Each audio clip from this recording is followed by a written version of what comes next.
اعوذ باللہ من الشیطان الرجیم بسم اللہ الرحمن الرحیم الصلاۃ والسلام علیک یا سیدی یا رسول اللہ وعلی آلک واصحابک یا سیدی یا حبیب اللہ۔ السلام علیکم ورحمۃ اللہ وبرکاتہ۔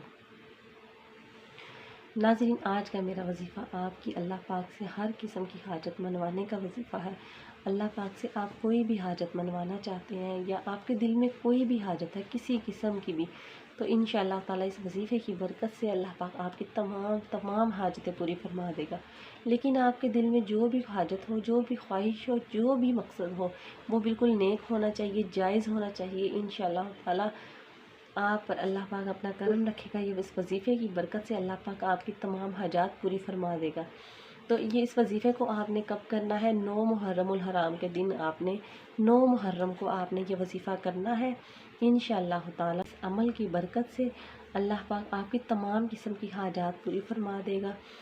آپ کی خواہ آپ کی حاجت کسی قسم کی بھی ہو، آپ کسی بہن بیٹی کے رشتے کی وجہ سے پریشان ہیں، یا کاروبار کی وجہ سے پریشان ہے، یا قرض کی وجہ سے پریشان ہے، یا مرض کی وجہ سے پریشان ہے، آپ کو خواہ کسی بھی قسم کی یا اولاد کی وجہ سے پریشان ہے، اللہ پاک نے آپ کو اولاد عطا نہیں فرمائی یا اولاد نافرمان ہے، کسی بھی قسم کا کوئی بھی مسئلہ ہے، آپ اس وظیفے کو کریں اور اللہ پاک سے دعا مانگیں۔ انشاءاللہ تعالیٰ اللہ پاک آپ کی تمام حاجات پوری فرمائے گا۔ ناظرین، اس وظیفے کو ضرور کیجیے گا اور ذرا توجہ سے سن لیجیے کہ آپ نے یہ وظیفہ کس طرح کرنا ہے۔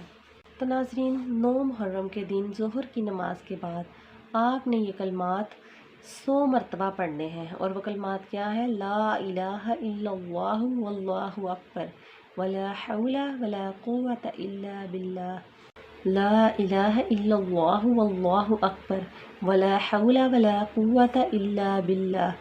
یہ الفاظ آپ نے 100 مرتبہ پڑھنے ہیں۔ اول آخر آپ نے درود پاک لازمی پڑھنا ہے، اور اس عمل کو پڑھنے کے بعد آپ جو بھی دعا مانگیں گے اللہ پاک قبول و منظور فرمائے گا۔ تو ناظرین، مجھے بھی دعاؤں میں یاد رکھیے گا، اور صدقہ جاریہ سمجھ کے اس ویڈیو کو دوسروں کے ساتھ زیادہ سے زیادہ شیئر کیجیے گا۔ چینل کو سبسکرائب کرنا بالکل مت بھولیے گا۔ اوکے ناظرین، مجھے دیجیے اجازت، اللہ حافظ۔